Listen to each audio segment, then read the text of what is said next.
This is revision session year 10 unit GCSE 2015 Origins of the Cold War. I'm going to run through from the Yalta Conference.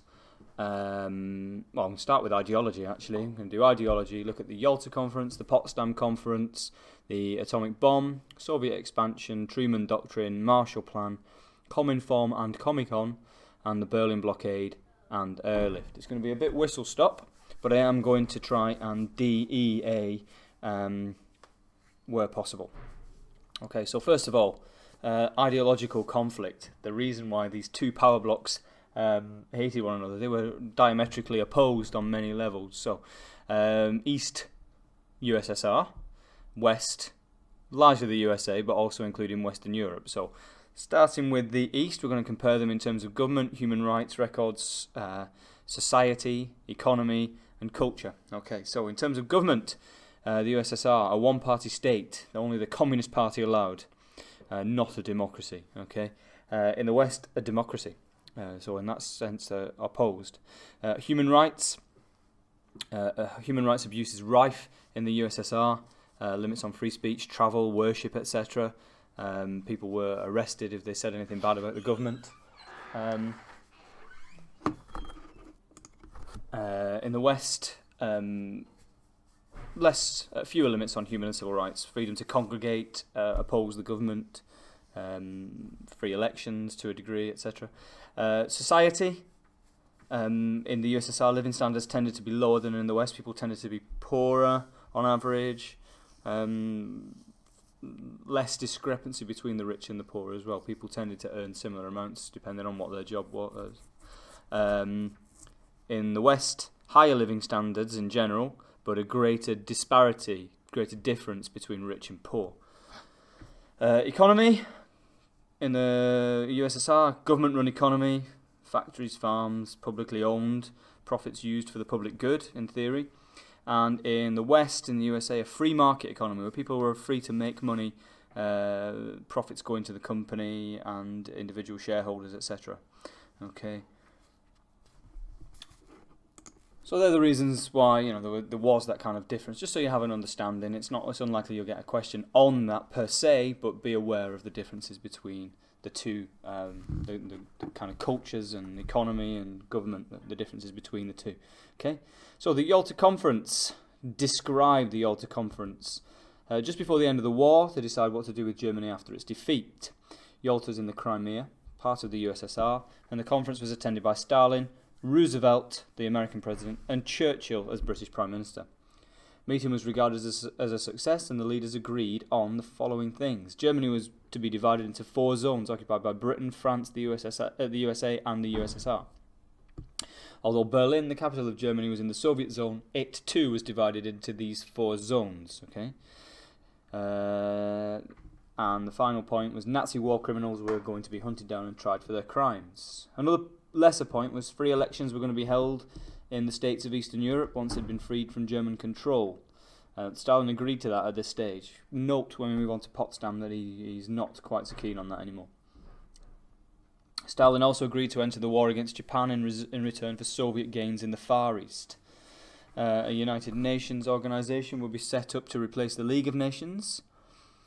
And the last point, Germany would pay reparations for the war, but the amount was going to be decided later. Okay, it's important to recognise that each leader had an agenda at the Yalta Conference. Roosevelt wanted Soviet support against the Japanese in the Pacific, because that was still going on. Churchill wanted free elections and democratic governments in Eastern Europe. And Stalin wanted Soviet influence in Eastern Europe. So each leader went with an agenda. Okay.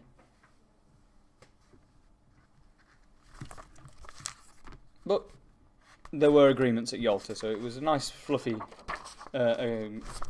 agreement, generally speaking. Compare that with the Potsdam Conference, okay? Arguably more significant.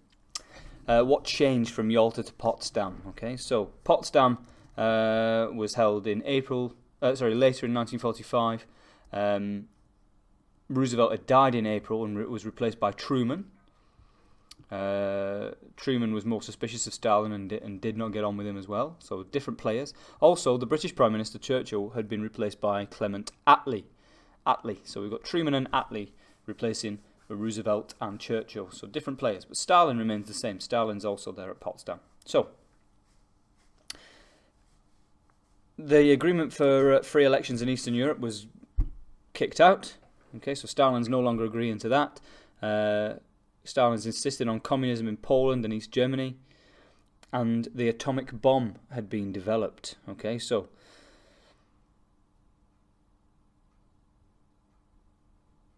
great attention because of that. Why was there conflict and the explanation? Okay, so why was there greater conflict and disagreement at Potsdam than Yalta? Change in leadership. Roosevelt had died and was replaced by Truman. Roosevelt had been prepared to negotiate. Truman hated communism and was not willing to work with Stalin. He took a much tougher role with Stalin at Potsdam. No free elections in Poland. Okay, this hadn't happened, so it went against what had been agreed at Yalta. It was taken over by communists who would have agreed with Stalin and Soviet troops stationed in Poland. And the testing of the atomic bomb. During the conference on the 16th of July, America tested the atomic bomb but did not tell Stalin, who was an ally at this stage, let's not forget. And this increased suspicion from Stalin, okay? Stalin knew it was happening, but he hadn't been officially told. So it increased his suspicion of America. So, reasons why tension is growing between the countries. What was the impact of Potsdam on the tension at the start of the Cold War? Why was Potsdam really kind of the start, if you like, of this Cold War tension? Potsdam Conference contributed to the start of the Cold War because it raised suspicions between the leaders. Truman no longer wanted to negotiate with Stalin and refused to tell him about the test of the atomic bomb, which led to mistrust and tension between them at the USSR and the West. The concern over no free elections in Poland led to mistrust because Stalin did not leave Eastern Europe as he promised, and instead continued to remain there, spreading communism throughout Poland in 1948, Czechoslovakia 48, Hungary 48, and Romania in 48. They all became communist under Soviet influence and proved to the USA that their concerns had been right. This effectively ended the cooperation between the USA and the USSR during wartime and increased tension between the countries. Okay, moving on. So DEA and the atomic bomb and its effects. Truman dropped the two bombs on Japan on the 6th of August, Hiroshima, and the 9th of August, Nagasaki. Japan surrendered on the 10th of August. Stalin had promised war at Yalta, but delayed until the 8th of August. Okay, so why did America drop the atomic bomb? America dropped the atomic bomb to prevent further casualties. America was suffering massive casualties. Japan was fighting to the last man. It would have been horrendous, the number of casualties, had America had to invade Japan. So it was decided that fewer people would die if the atomic bomb was dropped and forced Japan to surrender. Why was Stalin suspicious? Further explanation. Stalin was aware that the Americans had tested the bomb on the 16th of July, but was not aware that the Americans planned to use the bomb to end the war in Japan. They did not tell him about the testing. Stalin found out through his spies, and therefore Stalin felt betrayed as the USA and the USSR had been allies. He quite understandably began to suspect that the USA was planning to drop the bomb on the USSR. So analysis, what was the impact of the atomic bomb on the Cold War? The atomic bomb contributed to the Cold War as it raised suspicions between the USA and the USSR because Stalin was not made aware of it. This led to a nuclear arms race as the USSR feared communism might be overthrown by the USA with the atomic weapon. Further rivalry between them led to the development of the hydrogen bomb in 1952, which was an even more powerful weapon. Okay. Next section, DEA in Soviet expansion, the Iron Curtain, Soviet expansion in Eastern Europe. So, what happened? Describe what happened. What happened to Eastern Europe at the end of the Second World War? Stalin wanted to expand communism to create a buffer between the USSR and the West to prevent the risk of an invasion. He was suspicious, remember. As each state was freed from Nazi control, the Soviet armies remained in control by either taking control themselves or implanting Soviets in the governments. Between 1944 and 1949, there were no free elections and communist governments were set up.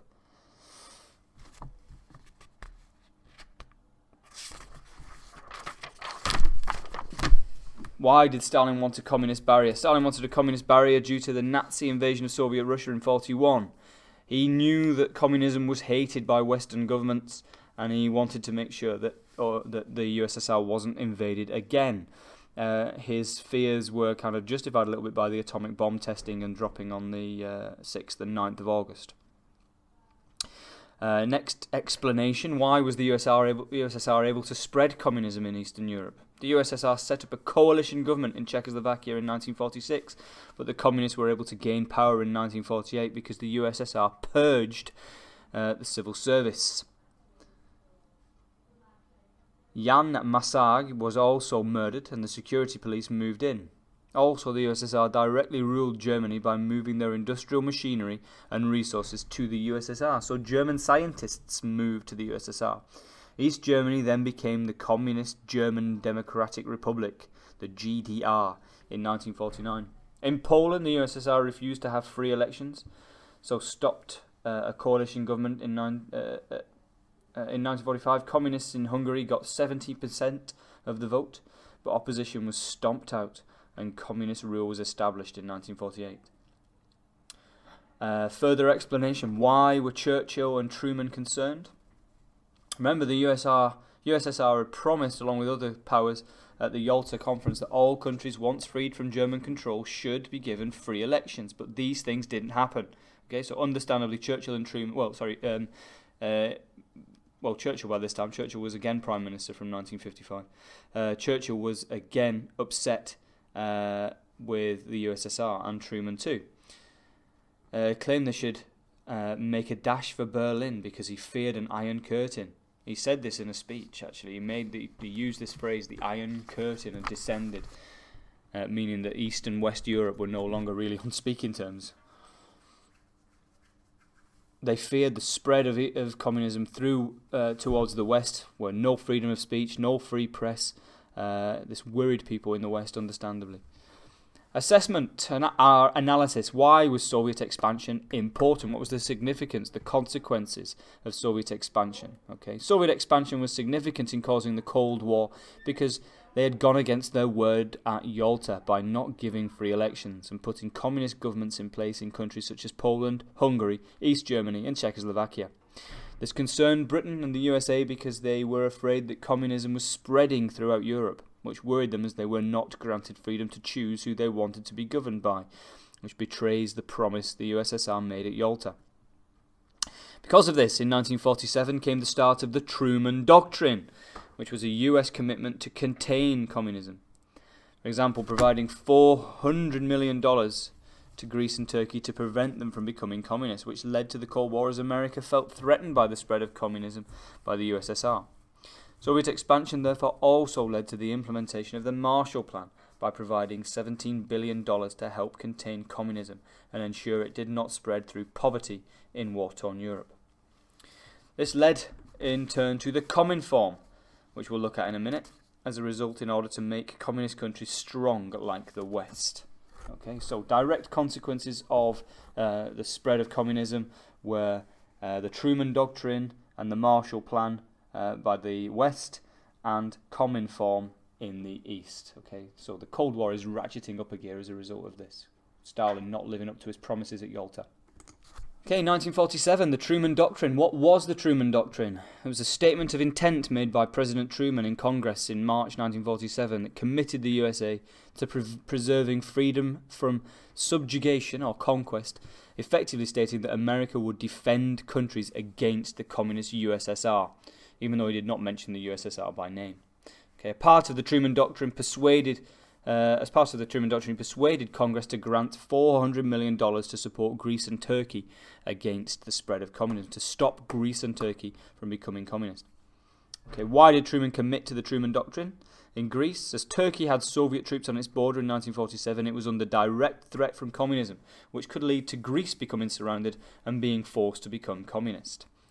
In 1947, Greece was economically poor and engaged in a civil war between communists and the monarchy, so it was right at the front line of the Cold War.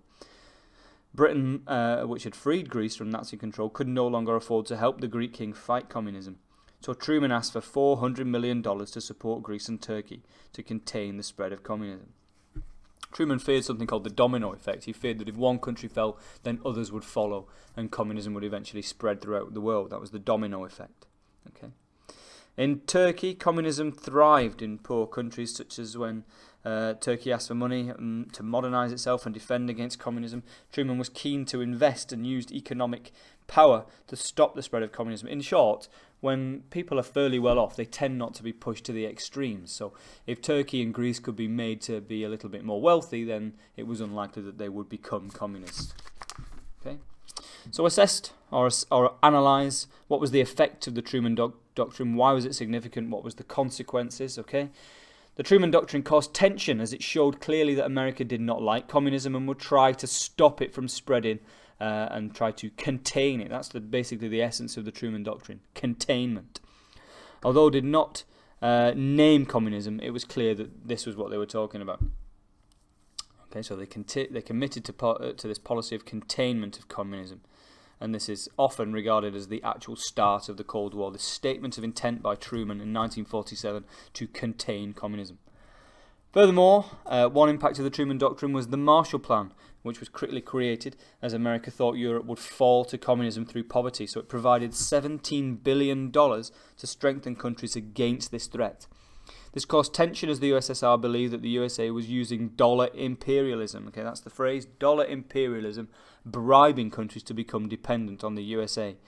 A longer-term impact for the Truman Doctrine was the Berlin Blockade, as the money that was given from the Truman Doctrine and Marshall Plan emphasised the divide between the rich West and the poor East. So if you can imagine in somewhere like East and West Berlin, it became very clear that people who were beneficiaries of the Truman Doctrine, the Marshall Plan, and were getting money and were wealthier than people who lived in the East. So there was this mass influx of people from the East to the West because the living standards were higher. And then this led Stalin to kind of close West Berlin off from the rest of East Germany. And that's when we get the Berlin Blockade. As an effect of this, America gave an upper hand to the rivalry, so countries were relying on the USA and making them allies, were preventing the spread of communism through poverty. Okay, as America basically started to win the economic war, it made the USSR look bad and created further tension and rivalry. Right, moving on. The Marshall Plan, 1947 to 48. What was the Marshall Plan? The Marshall Plan, describing the Marshall Plan. The Marshall Plan was the other half of the Truman Doctrine, the money half, if you like. Gave $17 billion to aid European recovery to the 16 countries in Europe, Western Europe that needed it. Britain and France received the most, with West Germany and Italy following suit. It aimed to improve agriculture and build up industry. Explain, why did the USA use the Marshall Plan? Obviously it was named after this fella Marshall, General Marshall. The Marshall Plan was used to rescue the economies of Western Europe after they had been devastated by the repercussions of World War II, including France and Italy, who were coming under threat from strong communist parties in the countries. Remember, there were communist parties in these countries. West Germany was also seen as a barrier to communism, which needed to be built up economically. The trigger for the Marshall Plan came after Czechoslovakia became communist in 1948, and when communism purged non-communists and killed a minister, Jan Masaryk, who supported the West. This finally made up Congress's mind to grant Marshall the aid to stop the spread of communism. In other words, with the assassination of ministers, politicians in Czechoslovakia, it became very clear that there was a need to stop the spread of communism. It was creeping into Western Europe as far as politicians were concerned, and the best way to stop it was what the USSR called dollar imperialism. In other words, making countries in Western Europe dependent on the strength of the US economy, making them wealthy. Marshall believed that where poverty spread, communism would follow, and the people of Europe would seek change and look to communism as a solution for their economic problems. And there's some evidence to back this up. I mean, it's what happened in 1919 in Germany with the Spartacus Rebellion. When people are in poverty, they tend to be pushed to the extremes, whether that's nationalism and fascism on the one hand or communism on the other. So keep a country fairly wealthy, you stem the spread of communism. That was essentially the aim of the Marshall Plan. Okay, assessing the Marshall Plan. How did the Marshall Plan increase tension between the USA and the USSR? Okay, what were the consequences of the Marshall Plan? Marshall Plan led to an increase in tension between the USA and the USSR because the Soviets claimed that the Marshall Plan was dollar imperialism. The Americans were using $17 billion of Marshall aid to bribe European countries so that they would become dependent on the USA and join them against the USSR. It increased suspicions between the USSR and the USA because they believed they were using it to their advantage, as America needed Europe to recover to be able to trade, meanwhile containing communism, which thrived through poverty. Soviets saw Western recovery as a threat, as it showed that capitalism was stronger than communism. So they used Cominform to increase Stalin's control of communist states in Europe, and we'll look at Cominform in a minute, by making them trade with each other and make communist countries stronger. This led to Stalin introducing Comecon as a Soviet version of the Marshall Plan. Soviets were suspicious of American money because they thought they were investing their money for their own benefit through European trade. A longer-term consequence of the Marshall Plan was that the Berlin Blockade was enacted as West Berlin became more wealthy, whereas East Berlin was poor, and this was embarrassing for communism, as it didn't appear that communism was working when capitalism was. Okay. Right, very quickly then, let's have a look at Cominform and Comecon. Cominform was set up in 1947. What was Cominform? Let's describe Cominform. Cominform was the Communist Information Bureau, which involved all communist parties in Europe in defense against the USA. Explain what Cominform. Why did Stalin set this up? Stalin used Cominform to defend communist countries against the USA. He wanted to protect communism from the West and prevent attack from US aggression. Cominform increased Stalin's control of communist states in Eastern Europe by turning them into satellite states of the USSR, and it made countries come under heavy influence of the USSR. Communist countries were expected to trade with each other, building up the economy in the East instead of trading with the West. For example, Yugoslavia accepted Marshall aid and was expelled from Cominform as a punishment. So Yugoslavia was led by a fellow called Tito, and although he was a communist, he accepted Marshall aid and was expelled from Cominform. Comecon. What was Comecon intended to do? In 1949, the USSR offered aid to satellite states and to make communism stronger. It was intended to unite the economies and increase the control that Stalin had over them. It was Stalin's version of the Marshall Plan. Okay, so communist economy, basically, Comecon. Right. Next section, DEA in the Berlin Blockade of 1948. What was the Berlin Blockade? 1948, Stalin decided that all of Berlin, as it was in East Germany, should belong to the USSR. So by the 23rd of June 1948, all routes into West Berlin had been closed by Stalin, by road and rail. Remember, West Berlin, if you imagine it, it's like an island of Western Europe inside Eastern Europe. Okay? West Berlin, completely surrounded on all sides by East Germany, by essentially the USSR controlled this area. And all routes into West Berlin were closed. Stalin claimed this was due to technical difficulties. No supplies, food, fuel, etc. could reach Berlin from the west. Great Britain and America were powerless to stop this, as they had never negotiated an agreement to protect their access to West Berlin. It's like oversight for them on their part. Explain, why did Stalin blockade West Berlin? He wanted to prove the economic superiority of capitalism. Germany was given Marshall aid to speed up economic recovery, so West Germany and West Berlin were recovering much faster than East Germany and East Berlin, which made capitalism look stronger than communism. The relative wealth of the West was embarrassing to Stalin. Okay. Another reason he blockaded West Berlin was because in 1948 Britain, France and America merged their three zones into an independent Germany, an independent West German state, and a new currency was set up. Stalin believed that this betrayed what had been agreed at Potsdam. This was the excuse Stalin needed to act against the West. Stalin's aim was to keep Germany weak to avoid having another invasion of the USSR from Germany. Analysis. What was the effect of the Berlin Blockade on the Cold War tension and rivalry? The Berlin Blockade increased tension between the USA and the USSR, as it put the USA in a difficult position. If they went through the blockade, it would be seen as an act of war and would risk nuclear war with the USSR.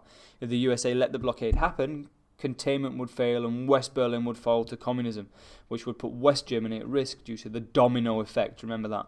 Okay, West Berlin falls, then the rest of West Germany might fall as well. But the USA wanted West Germany to be a buffer state between the West and communism. The blockade immediately led to the Berlin airlift, as the USA needed to help all West Berliners. Otherwise they might fall to Stalin and communism. The blockade put the USSR at the top of the Cold War agenda, because before the blockade the USA was because they were on top because they had the atomic bomb. But after the blockade the USSR was on top because they could control the USA by forcing this action. Okay, so it basically put the USSR ahead, if you like, in this competition between East and West. The blockade also led to the signing of the North Atlantic Treaty Organization, or as we know it today, NATO. It showed that the West needed a common defense method against acts of aggression such as this from the USSR. So a direct consequence of the Berlin blockade was, first of all, the Berlin airlift, because we needed to help West Berliners, because otherwise West Berlin might become communist, and then you've got the danger of the rest of Germany becoming communist and the domino effect thereafter. And also it led to the signing of NATO, the North Atlantic Treaty Organization, because the Allied powers wanted some kind of common defence against it. Last section then, DEA, the Berlin Airlift, 1948 to 49. What was the Berlin Airlift? From 1948 to 49, British and American planes flew in supplies to West Berlin to avoid the Berlin blockade. Remember, road and rail routes in were closed down, but they couldn't close down air traffic. So pilots used 3 narrow air corridors to fly supplies in, otherwise it would be seen as an act of war. Hamburg Air Corridor, Buckerberg Air Corridor, and the Frankfurt Air Corridor. At first the pilots only flew in 600 tons a day, but after they got used to the narrow air corridors, the numbers increased to 8,000 tons day and night. The pilots had to put up with ice and fog as well as Soviet planes, ensuring they did not stray from their zones, otherwise they would have been shot down. 79 American and British pilots and German ground crew died during the airlift, so it was a serious thing. Explain, why did Britain and the USA carry out the Berlin airlift? The Berlin blockade prevented supplies getting to West Berlin by road or rail, so the only way they could get supplies in without giving up West Berlin to Stalin was by flying them in. Truman feared if they gave up West Berlin, then West Germany would fall to the Soviets as well, and the domino effect might lead to even more countries in West Europe becoming communist. But they didn't want to force their way in with tanks, as they would be seen as the aggressive state, and it might lead to World War III. They wanted to keep control of the contained zone and not let communism spread to West Berlin. Explaining what Stalin did and why. Stalin tried to persuade the West Berliners to move to the east by cutting the electricity supply and promising extra rations if they moved to the east. He wanted to prove that communism was better than capitalism. He didn't want to attack the planes, as it would be seen as an act of war, and the USSR would be at risk from the nuclear weapons that America had. Only 2% of West Berlin population accepted this offer. So on May the 12th, 1949, Stalin accepted that his plan had failed, and he lifted the blockade. Assess, analyse. What was the effect of the Berlin airlift on tension and the Cold War? The Berlin airlift showed the USSR that the USA was willing to protect its policy of containment, as they used a daring, risky airlift to prevent Stalin from spreading communism in Europe. This increased rivalry, as America was relied upon to solve the problem instead of the USSR. It proved that people in West Berlin wanted to be part of Western Europe rather than Eastern Europe. They didn't want to be part of the USSR. The airlift was the first significant event in the Cold War, because after the airlift the USSR did not attempt to spread communism in Europe. Instead, they looked to the east, Korea, Vietnam, China, places to spread communism. The airlift also led to the formation of NATO, as it convinced the USA that a military alliance was needed to resist communist aggression, as they had become more aggressive and gone against what was agreed at Potsdam, because the blockade prevented the USA from helping their part of Berlin. NATO threatened the USSR's policy, which created tension between the USA and the USSR.